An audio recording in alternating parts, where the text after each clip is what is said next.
Bismillahirrahmanirrahim. Masih ngaji Al-Kahfi fi tafsiri suratil Kahfi. Qala Allah Ta'ala, Allah berfirman, Kul katakan huwa Al-Quran itu nabaun, berita azimun yang agung. Antum kalian anhu darinya mu'riduna berpaling. Surat Shad ayat sab'a wasittin, thamaniya wasittin. Nah, di sini Allah Subhanahu wa taala menampilkan kata naba sebagai sifat daripada Al-Qur'an yang oleh Imam Thabari ditafsirkan kul ya Muhammad liqaumika, ya. Katakan ya Muhammad kepada kaummu yang mendustakan Al-Qur'an bahwa Al-Qur'an itu adalah nabaun azimun. Ya, nabaun azimun. Maka komentar daripada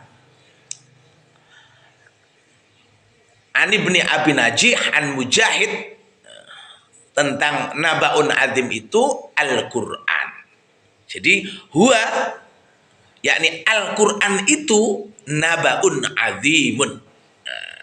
Makanya dijelaskan di depan, naba itu punya 3 nilai, 3 faktor ya. Punya nilai yang tinggi, kemudian ada informasi penting dan bisa mempengaruhi persepsi atau opini. Itulah yang disebut naba. Maka Al-Quran jelas memenuhi syarat-syarat daripada itu, maka disebut nabaun azimun. Waqala, dan Allah juga berfirman, amma yatasa'alun anin naba'il azim. Ya, amma yatasa'alun anin naba'il azim. Di situ ada istifham atau Allah melemparkan satu pertanyaan. Nah, pertanyaan ini menjadi penting dalam banyak ayat-ayat untuk lebih memahamkan, ya, untuk lebih memahamkan tentang suatu topik, hingga ada semacam dialog. Nah, ada semacam dialog dua pihak, hingga kemudian pembelajaran itu hidup. Jadi istifham yang dipakai dalam banyak ayat itu merupakan motivasi supaya ada yang namanya interaksi antara dua pihak, hingga bukan monolog tapi dialog. Nah, dialog ini untuk apa? Nah, seperti halnya ketika Nabi melakukan satu proses taklim. Nah, ada banyak sahabat yang datang, termasuk Umar bin Khattab radhiyallahu an. Tiba-tiba datang seseorang yang disifatkan syadidu bayadis syadidu sawadishar. Nah, itu digambarkan orangnya rapi, ya, pakaiannya warna putih, rambutnya rapi. Lalu dia melakukan pertanyaan, mengajukan pertanyaan.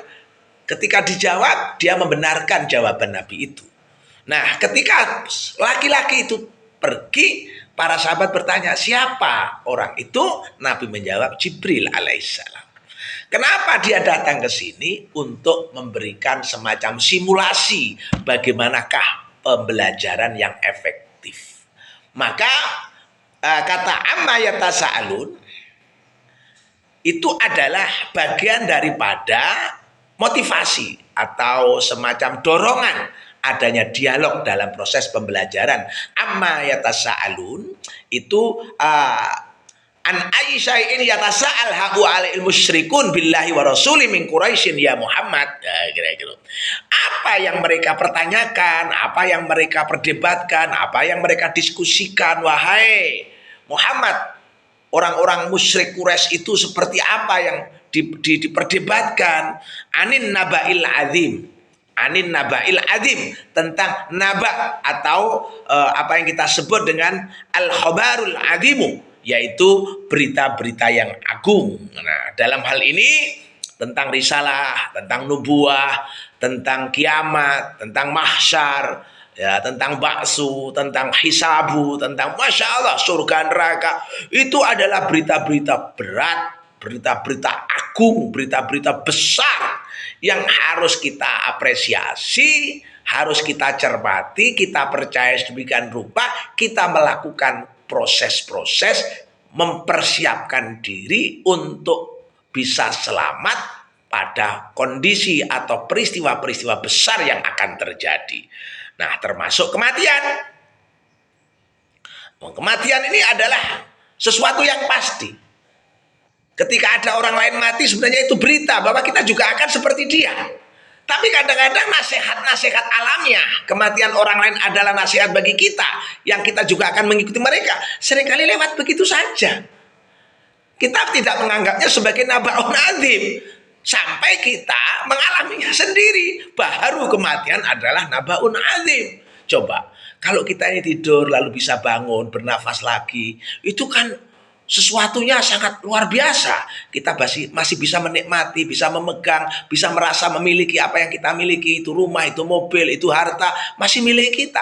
Coba kalau kemudian kita tidur lalu nafas kita nggak bisa kembali lagi, yang keluar nggak bisa masuk, yang masuk nggak bisa keluar, alias kita sudah mati permanen. Maka semuanya terlepas. Mobil kita, rumah kita. Itu berita besar. Nabaun adzimun. Kenapa kita ini masih ragu? Kenapa kita tidak memperhatikan? Nah, kadang-kadang ada istilah gajah di peluk mata.